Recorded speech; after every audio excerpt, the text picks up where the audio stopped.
Le 13 mars 2013, à 19h06, une fumée blanche s'échappe de la chapelle Sixtine, place Saint-Pierre.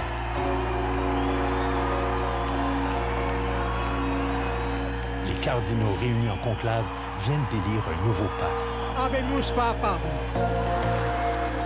Lorsque François apparaît pour la première fois au balcon, c'est un homme souriant et tout simple que le monde découvre.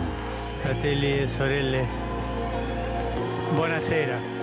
Seuls les cardinaux qui l'ont élu massivement savent qu'ils ont aussi voté pour un pape à qui on a donné le mandat de nettoyer la Banque du Vatican, de mettre de l'ordre dans les finances de l'Église et de mettre un terme aux querelles et aux jeux de pouvoir. Ce que ces cardinaux ne savaient pas, c'est que ce pape allait entreprendre toutes les batailles de front et bien plus encore. Oui, on voulait le changement, on savait qu'il y aurait du changement, mais on ne savait pas que ça bougerait à ce point-là. Les loups dans le Vatican et dans l'Église mondiale qui résistent aux réformes du pape François ne cessent pas d'être agressifs et ils deviennent de plus en plus agressifs.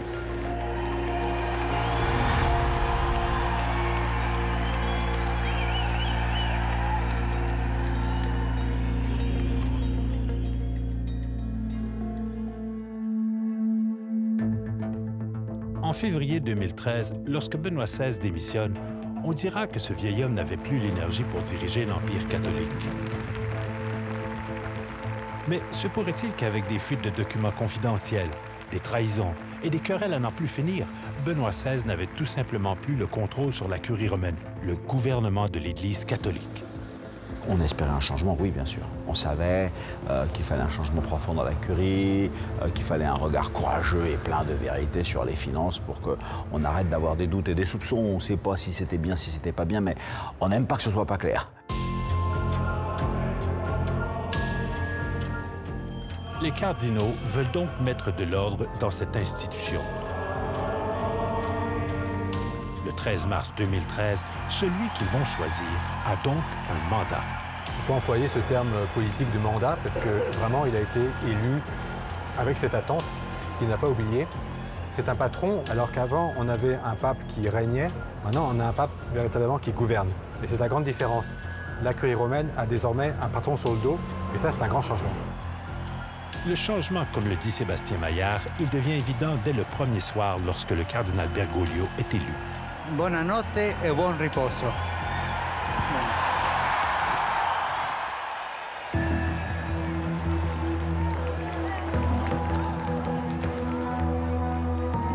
Très vite, ceux qui sont très attachés aux traditions de l'Église vont se méfier de ce pape qui refuse les grands habits traditionnels et les souliers rouges, qui préfère une très modeste voiture à la Mercedes de service et qui refuse les appartements pontificaux avec majordome, secrétaire particulier et qui opte pour un tout petit appartement de 50 mètres carrés.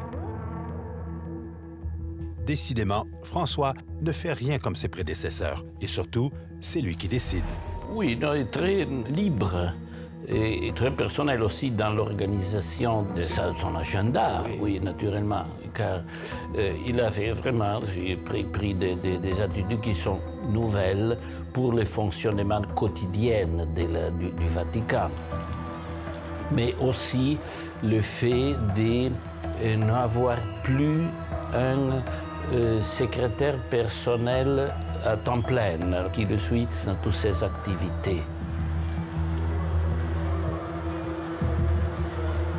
C'est pas quelqu'un qui se fait mener par le bout du nez, en tout cas. Ah non, non. Papa Francesco fa qualcosa del genere. Sandro Magister est un réputé vaticaniste. François n'improvise jamais, dit-il. Tout est calculé, y compris l'impact sur l'opinion publique. Possono avere sull'opinione pubblica. Sandro a eu l'occasion de le constater à bord de l'avion du pape. È un gesto accuratamente studiato. Généralement, ce n'est pas le pape François qui transporte son porte-document. Mais à chaque fois, avant de prendre l'avion, c'est lui qui le prend. Et une fois à l'intérieur, il le dépose. Il veut démontrer par ce geste qu'il n'a pas de secrétaire, qu'il fait le travail tout seul. C'est un pape solitaire. C'est le gros problème de François. François est un pape solitaire. Je n'ai jamais vu un pape plus solitaire que lui. Il a contre lui toute la curie, hein, pratiquement toute. Les cardinaux, les évêques, et ça, ils ne sont pas avec lui. Il faudrait que ça se soit compris outre-Atlantique, parce qu'on a l'impression d'une Église qui célèbre cet homme, qui est victorieux, etc. C'est pas du tout ça. Ça, c'est tout le paradoxe de François. Un pape immensément populaire, mais à l'intérieur de la machine, on le craint, on s'en méfie, on lui résiste.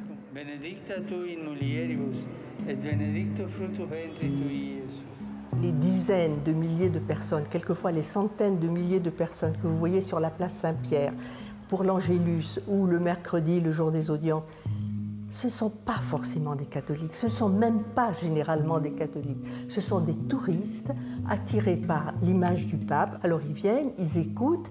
Il y a un homme sympathique, hein, il est sympathique, communicatif, il dit des choses qui intéressent tout le monde. Il a l'air de converser comme n'importe qui d'entre nous. Le public de François, c'est ça, c'est pas forcément les catholiques. Et al tempo stesso aperto agli eventi e al futuro. Roberto De Mattei est un catholique très attaché aux traditions et il connaît très bien les fonctionnaires de l'Église. Sa popularité, c'est plutôt à l'extérieur de l'Église que dans l'Église.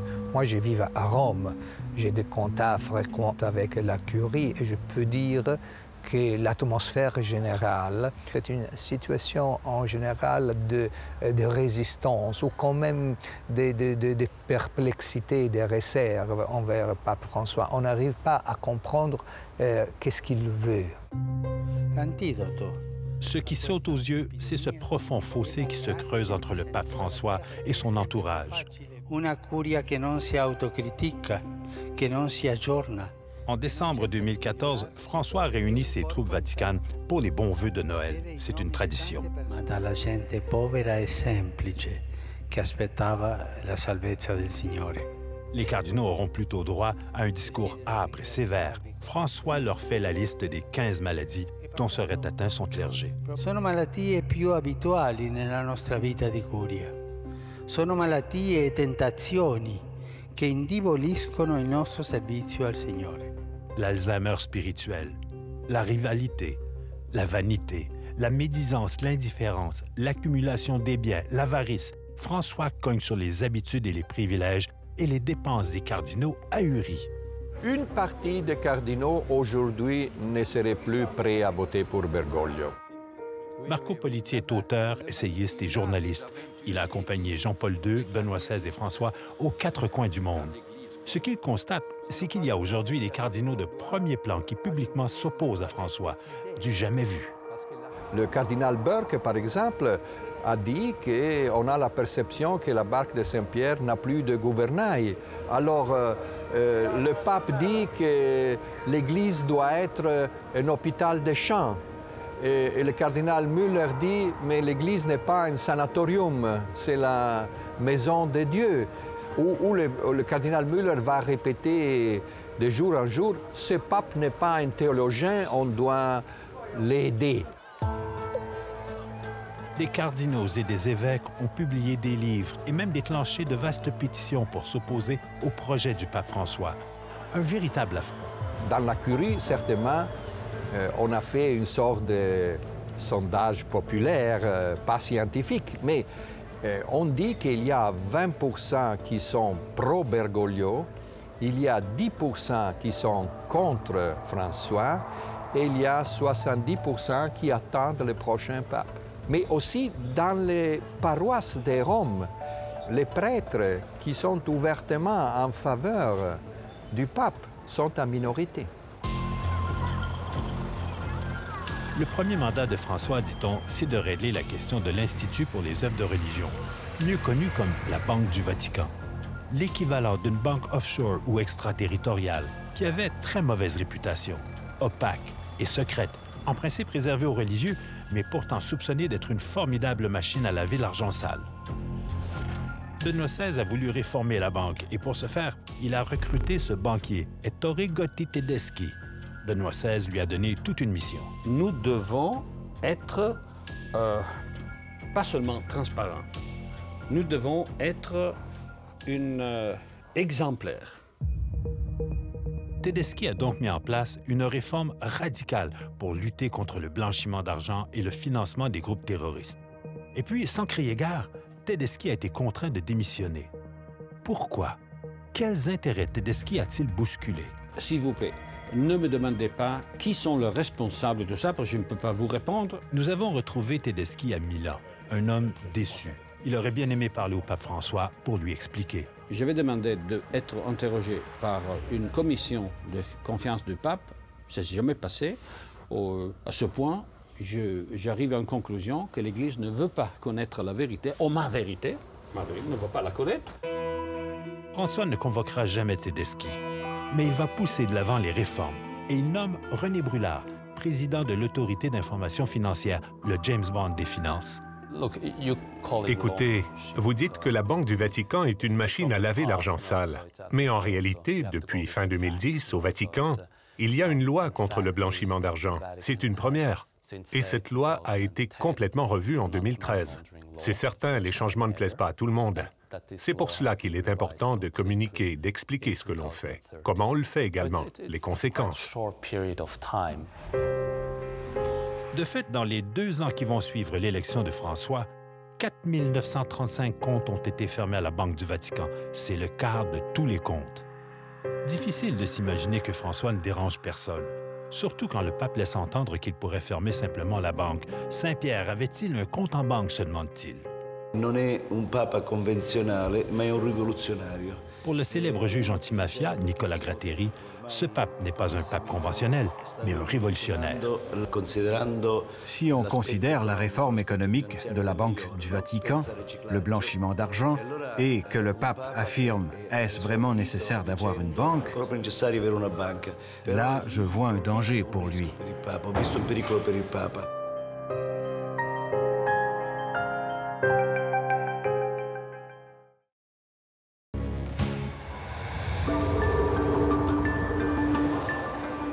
Nous sommes à Turin, au Salon du Livre. Il y a ici 2 journalistes en vedette. Lui, c'est Gianluigi Nuzzi, une vedette de la télé italienne qui a publié plusieurs livres chocs, dont son plus récent, Chemin de croix. Et lui, c'est Emiliano Fittipaldi. Il vient de publier Avarice. 2 livres chocs publiés en même temps portant sur les troublantes affaires du Vatican. Chacun de leur côté, ils ont mis la main sur des milliers de documents confidentiels émanant tout droit de la commission chargée d'enquêter sur les finances du Saint-Siège que le pape lui-même a mis sur pied. Il y est question de vol de documents, d'espionnage, de menaces, de trahison, de magouilles financières et des privilèges inouïs de certains cardinaux. Tout y passe, et jamais le Vatican n'a mis en doute l'authenticité de ces documents. Plus tôt, le 4 novembre 2015, le porte-parole du Vatican, le père Federico Lombardi, affirme que pour la plupart, il s'agit d'informations déjà connues. Oui, mais pour quelques initiés seulement. Quand Francisco arrive en Curie, il fait contrôler tous les dépôts, toutes les finances de la Curie romaine. Et il découvre que chacun, il y a une double comptabilité dans la Curie romaine, dans les bureaux de la Curie romaine. Ça veut dire qu'il y a la comptabilité officielle et de l'autre côté, il y a une comptabilité cachée. Ça veut dire des travaux, donner des travaux à des copains, des sociétés, des copains, des amis, des amis. Ce sont des comptabilités, des travaux et des relations financières pas cachées, pas officielles. De fait, dans les semaines qui suivent son élection, le nouveau pape va découvrir que sur les propriétés du Saint-Siège, des travaux sont effectués sans devis et sans contrôle. Le 27 juin 2013, des auditeurs comptables lui font rapport. Les bilans du Saint-Siège et du gouvernorat se caractérisent par une absence totale de transparence. Le 3 juillet 2013, le pape s'adresse à ses influents cardinaux. C'est la colère. On ne paie pas, dit-il à 3 reprises. Mais le pape n'est pas au bout de ses peines. L'organisme responsable de l'énorme patrimoine immobilier du Saint-Siège ne disposait pas à l'époque d'un répertoire précis de ses actifs. Quels sont les logements qui sont occupés, ceux qui ne le sont pas, et comment fixe-t-on le prix des loyers pour tous ces logements, dont certains parmi les joyaux de Rome loués à des prix dérisoires? Ce patrimoine immobilier pourrait pourtant rapporter beaucoup plus d'argent au Saint-Siège.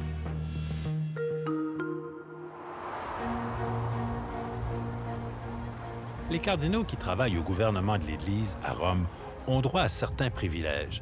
Par exemple, des logements que l'Église met à leur disposition sans avoir à payer de loyer. Et ça, dans une ville où le prix des logements est terriblement élevé. Selon les documents dont disposait la Commission sur les finances de l'Église, le cardinal Marc Ouellet, préfet de la Congrégation pour les évêques, habite un logement de 467 mètres carrés, ou si vous préférez, 5026 pieds carrés, tout près de la prestigieuse avenue de la Conciliation, vraiment à 2 pas de place Saint-Pierre. J'ai découvert que presque tous les cardinaux vivent dans des logements de 200, 300, 500, même 600 mètres carrés. Ils disent qu'ils y travaillent, qu'il y a des religieuses, qu'ils ne vivent pas seuls. Oui, mais les religieuses font le travail de ménage pour ces cardinaux. Le cardinal Poupart, à la retraite, quant à lui, dispose de 4757 pieds carrés. Bonjour, est-ce que je peux parler au cardinal Burke? Could I speak to the cardinal Burke, please? Do you know when he should be back home? Le cardinal Burke, même si François l'a démis de ses fonctions dans le gouvernement, 4488 pieds carrés. Et ça, c'est sans parler de l'appartement du cardinal Bertone, lui aussi à la retraite, un appartement rénové au coût de 420 000 € à même les fonds de l'hôpital Enfant Jésus, ce qui a fait scandale dans la presse romaine. J'ai découvert un virement d'argent de 420 000 €. 420 000 € appartenant à la fondation d'un hôpital pour enfants qui ont servi à rénover la maison du cardinal Bertone. Un cardinal très important. J'ai parlé de cela avec le cardinal et il m'a répondu qu'il n'était au courant de rien. C'est aussi difficile, je suppose, pour le cardinal qui a 450 mètres carrés comme logement, de dire « je suis pour les pauvres, je suis pour les pauvres ». Il y a quelque chose de difficile, il y a un changement radical qui doit s'imposer. Voilà, mais c'est pas facile. Le seul qui habite dans un petit appartement de 50 mètres carrés, c'est lui.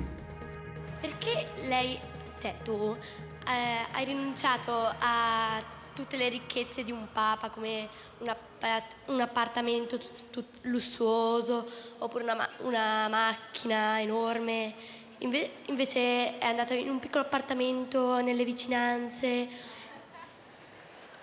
hai rinunciato alla ricchezza.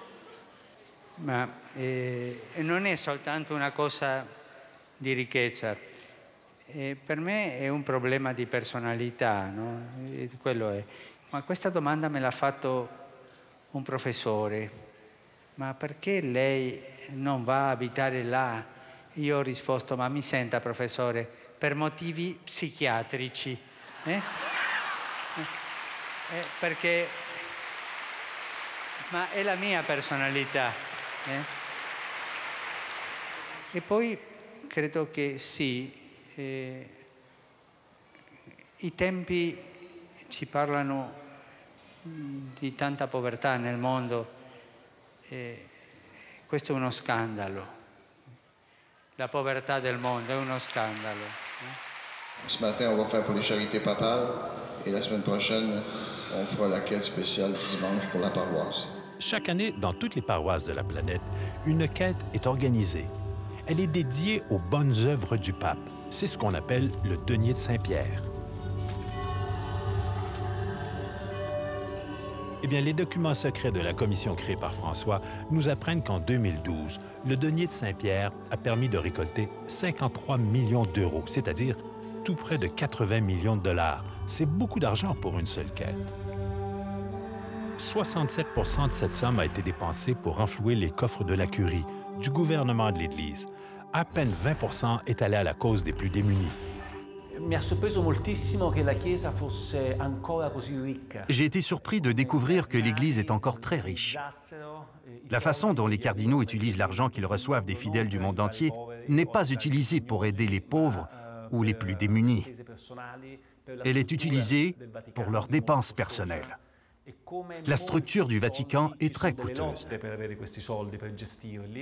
On parle de grosses sommes et on se bat à l'intérieur du Vatican pour les gérer. Cela donne lieu à des luttes internes très violentes. Tout cela m'a beaucoup surpris. Et ces querelles continuent encore aujourd'hui. On comprend que François ait voulu faire le ménage, mais même avec des ordres clairs venant des mandataires du pape lui-même, on refuse ou encore on tarde à remettre les bilans financiers. À tel point que le 16 janvier 2014, désespéré, le président de la commission créée par François pour faire la lumière sur les finances du Vatican écrit directement au pape.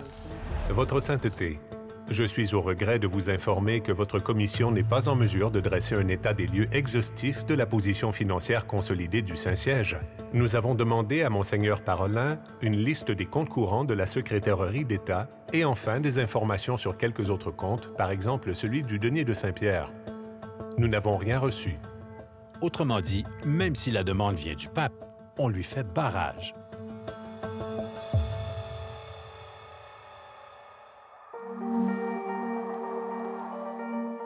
François veut que son Église retrouve la vertu. Parce que, depuis toujours, l'Église catholique aime offrir au monde des modèles de vertu. Par exemple, les saints. Mais la route vers la sainteté est longue. On appelle ça un procès en canonisation. Et comme l'a découvert François, ça peut coûter très cher. Nous avons rendez-vous aujourd'hui à Rome avec Andrea Ambrosi. Il est avocat et il est impliqué dans une foule de causes en sainteté. C'est lui d'ailleurs qui a fait aboutir la cause du frère André. Mais à quel prix, ça, on ne le saura jamais. Attualmente risulta che costano molto meno, diciamo. Ambrosi nous explique que tous ces procès en canonisation sont chers, notamment parce qu'il y a beaucoup de gens impliqués.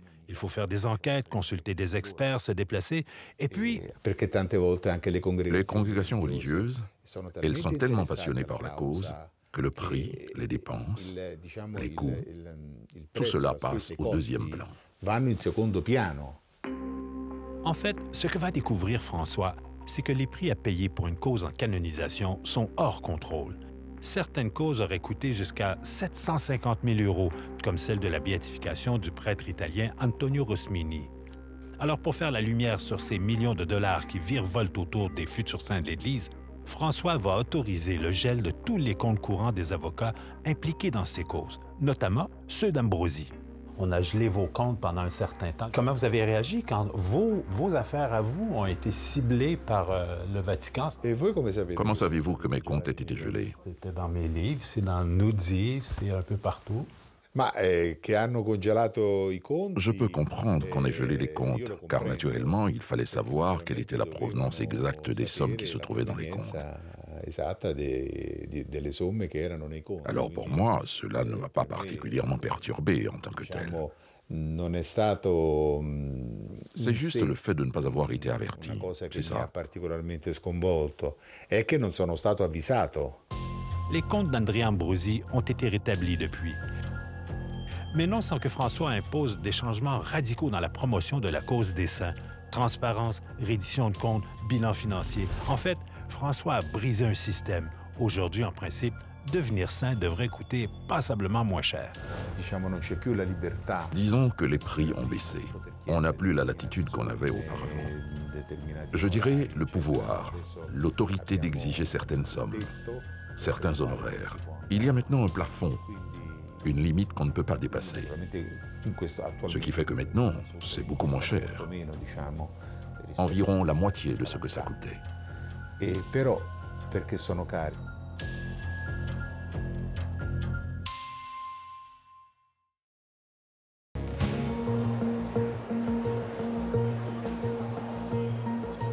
Chemin de croix et avarice, les livres de Nuzzi Fittipaldi ont été des succès instantanés à l'échelle de la planète. Ce sont littéralement des fenêtres ouvertes sur la résistance que rencontre François dans ses projets de réforme. Des révélations embarrassantes pour le Vatican. Est-ce qu'on a contesté l'authenticité des chiffres, des documents que vous avez mis dans vos livres? Non, parce que ce sont des documents du Vatican. On ne peut pas contester des documents qui sont écrits par des gens qui travaillent dedans. Mais après la publication de ces deux livres chocs, la réaction du Saint-Siège ne s'est pas fait attendre. Le 21 novembre 2015, le père Lombardi, porte-parole du Vatican, annonce que le Vatican poursuit devant ses propres tribunaux les deux journalistes pour s'être illégitimement procuré et divulgué des documents confidentiels. Je n'ai rien volé. Ils m'ont donné des documents sans que moi j'ai fait des pressions. C'est qu'on est en face à une monarchie absolue qui s'appelle État du Vatican. où il n'y a pas les droits d'information. Le Vatican poursuit aussi Monseigneur Balda, le secrétaire de la commission créée par François pour étudier les structures économiques du Saint-Siège. Et puis Francesca Chaucchi, une laïque, elle aussi membre de la commission, une jeune spécialiste des communications recrutée par le pape François lui-même. Ils risquent tous jusqu'à 8 ans de prison et dans les semaines qui vont suivre, le procès va prendre une tournure kafkaïenne. Monseigneur Balda et Francesca Chaucchi sont poursuivis pour avoir divulgué des informations aux 2 journalistes. Chaucchi nie tout en bloc. Assolutamente non. Je n'ai jamais donné des documents à personne. Jamais. Aucun journaliste, ni Nuzzi, ni Fittipaldi, ni personne d'autre. Nous avons retrouvé Francesca Chaucchi en mai dernier dans une banlieue de Rome, à quelques jours seulement de son accouchement. Devant le tribunal, les rapports entre Francesca Chaucchi et Monseigneur Balda tournent au rocambolesque. Monseigneur Balda soutient que tout est de la faute de Francesca, qu'il la soupçonnait d'avoir des liens avec la mafia et qu'elle et son mari étaient membres des services secrets italiens. Look me, please. I am like James Bond. Regardez-moi, ai-je l'air d'une James Bond? You're not a secret agent. You're not part of the Secret Service. Non, je ne suis pas une espionne. Molto seriamente. Allora, non sono un agente. Je n'ai jamais appartenu aux forces spécialisées d'où proviennent les agents secrets. Mon métier, c'est la communication. Io mi occupo di comunicazione. Il est vrai, par contre, que durant ma carrière, j'ai eu à m'occuper de dossiers très délicats. Des dossiers qui m'ont amené à être en contact avec le monde des services secrets. J'ai travaillé dans des pays complexes comme l'Égypte, les Émirats arabes, la Syrie, le Liban. Je devais gérer des dossiers, des projets de nature militaire, des clients qui investissaient dans des projets militaires aux États-Unis, en Chine et à Singapour. Mais personnellement, je n'ai jamais été une espionne. Mais Monseigneur Balda en rajoute. J'avais la certitude, dit-il, que derrière Mme Chaucchi se cachaient des intérêts illégitimes. Elle l'aurait même contraint à avoir une relation sexuelle avec elle dans un hôtel de Florence en décembre 2014, ce qu'elle niera. Je n'ai jamais couché avec lui, jamais. Sa plus grande crainte durant le procès, c'est qu'on découvre son homosexualité. Il a préféré déclarer que nous avons eu une relation sexuelle plutôt que de dire la vérité. Le témoignage de Chaucchi peut paraître à tout le moins étonnant, mais les 4 juges qui entendent la cause vont de surprise en surprise entre le vaudeville et l'irréel. Le problème, c'est que Monseigneur Balda a avuto una grande... Le problème, c'est que Monseigneur Balda a eu une relation importante avec un astrologue. À un moment donné, la vie de Monseigneur Balda s'est retrouvée dans les mains de cet astrologue qui contrôlait son esprit avec les cartes, par l'intermédiaire de jeux de cartes. Alors, cette personne avait une emprise sur la vie de Monseigneur Balda.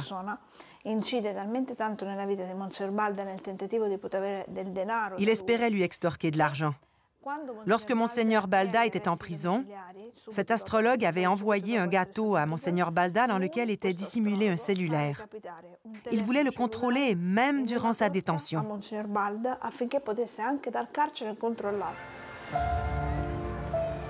Peu importe le côté sordide du procès, après des mois au sein de la commission créée par François, Francesca Chaucchi avait quand même accès à des informations privilégiées. Elle peut témoigner de la résistance que les fonctionnaires de l'Église opposaient farouchement à François. La situation au Saint-Siège est très particulière. Le pape s'était fixé comme objectif de réformer les affaires, les habitudes économiques. Je peux dire qu'à l'heure actuelle, il a presque complètement échoué. Encore aujourd'hui, Chaucchi dit détenir des tonnes de documents confidentiels. Si jamais elle est traînée en prison, elle publiera ses propres révélations, une menace à peine voilée à l'endroit du Saint-Siège. Je n'ai pas peur de dire la vérité. Et si un jour il décide de m'inculper, ce sera pour mes révélations, mon livre, pas celui des autres.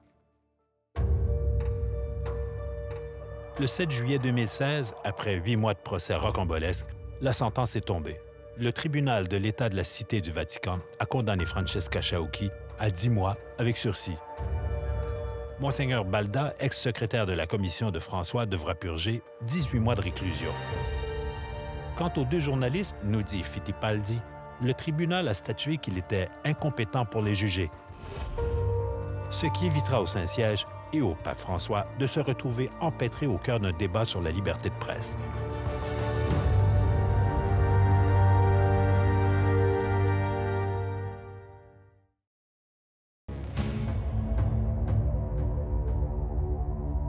Il y a 3 ans, dans un esprit de vengeance meurtrière, Toto Riina, un chef de la mafia calabraise, aurait mis à prix la tête de Luigi Ciotti. Depuis, Luigi ne se déplace jamais sans ses gardes du corps. L'immagine a fatto il giro del mondo perché parte l'abbraccio, eccetera. Don Luigi est un phénomène en Italie. C'est le fondateur de Libera, un grand réseau anti-mafia. Et lui, c'est un curé. Io non faccio la guerra alla mafia. Don Luigi explique que la mafia détruit la liberté et la dignité de l'individu. Et lui, ce qu'il veut, c'est redonner espoir. Alors, lorsque François a été élu, Don Luigi lui a demandé s'il accepterait de rencontrer les familles des victimes de la mafia. Il ne m'a pas laissé le temps de finir. Il m'a dit « Je viens ». Il Papa si è rivolto ai familiari che gli hanno... Il s'est retrouvé face aux familles qui ont vu leurs proches assassinés. Il leur a dit « Maintenant je m'adresse aux grands absents, aux hommes et aux femmes de la mafia. Convertissez-vous et changez. » Convertitevi e cambiate. Don Luigi Ciotti n'imaginait peut-être pas trouver un tel allié dans sa lutte contre le crime organisé. Mais 3 mois plus tard, le pape se rend en Calabre et il excommunie la 'Ndrangheta, la terrible mafia calabraise. Coloro che nella loro vita hanno questa strada male, come sono i mafiosi, non sono in comunione con Dio, sono scomunicati. Il est la voix la plus forte, la plus courageuse. Don Luigi Ciotti admire le courage de François. Et il ne faut pas sous-estimer les risques que ça comporte. La mafia a déjà posé des bombes dans des églises à Rome. Nel 92 e 93 la mafia ha messo poi le bombe nelle chiese. C'est un pape qui ne laisse aucune place à l'interprétation. Il est direct. L'Église se trouvait dans une grande décadence. Il est arrivé au bon moment. Il s'agit d'un grand pas. Jean-Paul II disait « Repentez-vous, vous qui avez tué ». Mais le pape François va plus loin. Il est plus fort, plus dur, direct. Il a dit « Je vous excommunie. Vous êtes hors de l'Église parce que vous êtes le mal. » Ça, c'est bien le style de François. Avec des mots simples, il rallume les grands débats au sein de l'Église, la place des femmes, le sort des divorcés remariés. Queste persone non sono affatto scomunicate, non sono scomunicate e non vanno assolutamente trattate come tali. Esse fanno sempre parte della Chiesa. Il lance des formules qui deviennent ensuite des marques de commerce pour son pontificat. Et la plus sensationnelle, cette fameuse réponse « Qui suis-je pour juger ?» Elle est devenue le slogan du pontificat. Elle est constamment utilisée. Se una persona è gay e cerca il Signore e ha buona volontà, ma chi sono io per giudicarla? Qui suis-je pour juger? Voilà quelques mots qui ont fait le tour de la planète et qui lui ont valu une immense popularité. C'est audacieux et provocateur. Se io parlo di violenza islamica, devo parlare di violenza cattolica. Credo che in quasi tutte le religioni c'è sempre un piccolo gruppetto fondamentalista. Noi ne abbiamo.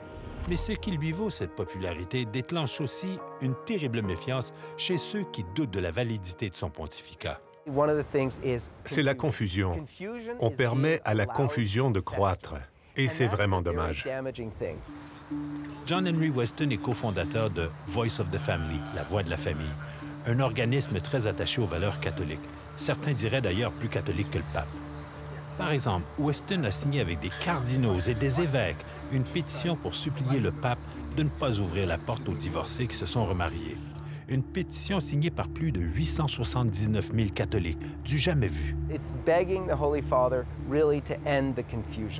Nous supplions le Saint-Père de mettre un terme à cette confusion qui fait un grand tort à l'Église. Nous prions pour que la clarté se fasse et elle ne peut venir que du Saint-Père. La solution de l'Église ne peut venir que du pape.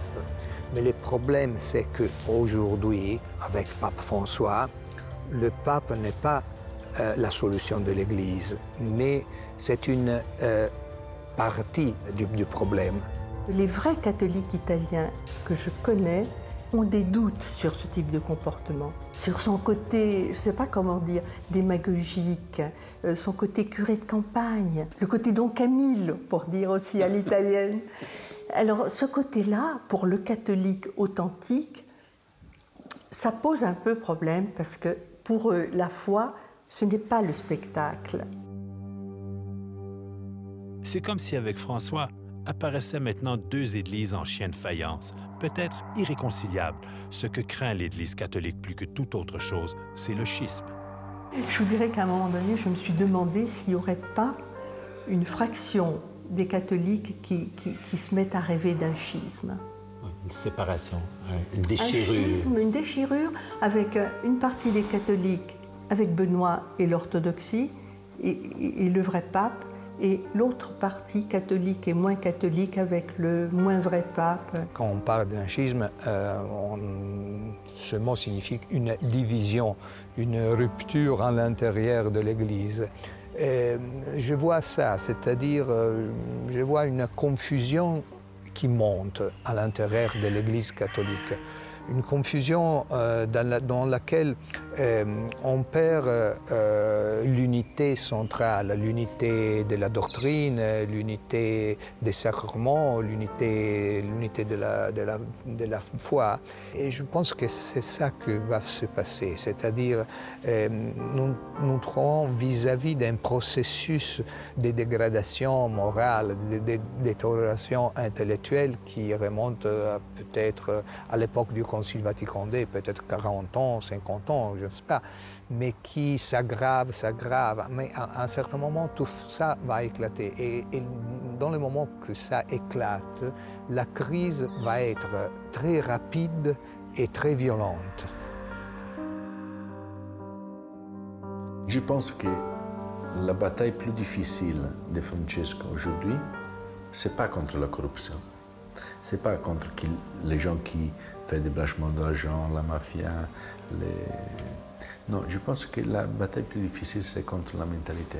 Il doit combattre chaque jour avec une mentalité des gens qui sont habitués à faire les intérêts, pas de l'Église, pas d'Évangile, mais les intérêts de ceux qui représentent. Il a dit ouvertement plusieurs fois qu'il est prêt à faire la même chose qu'a fait le pape Ratzinger. Alors, dans sa vision, certainement, il n'y a pas de place pour un pape malade, pour un pape qui ne peut plus gouverner l'Église et qui laisse à des autres la tâche de gouverner. Et il a dit, il y a un an, à la télévision mexicaine, qu'il pense que son pontificat va durer 4-5 ans. Alors, on ne doit pas être trop précis, mais certainement, il est absolument prêt à démissionner. Et il a voulu maintenir son passeport argentin. Ha tanti dolori di uomini e donne, anche di bambini. C'est un agitateur, donc c'est quelqu'un qui secoue, et c'est quelqu'un qui interroge. Donc, mais ce n'est pas encore quelqu'un qui a réformé l'Église. Moi, je pense qu'on le jugera, vous savez comment on le jugera? Sur celui qui sera son successeur. Dans quel sens? Dans ce sens que celui qui viendra après lui, qu'est-ce qu'il retiendra de lui?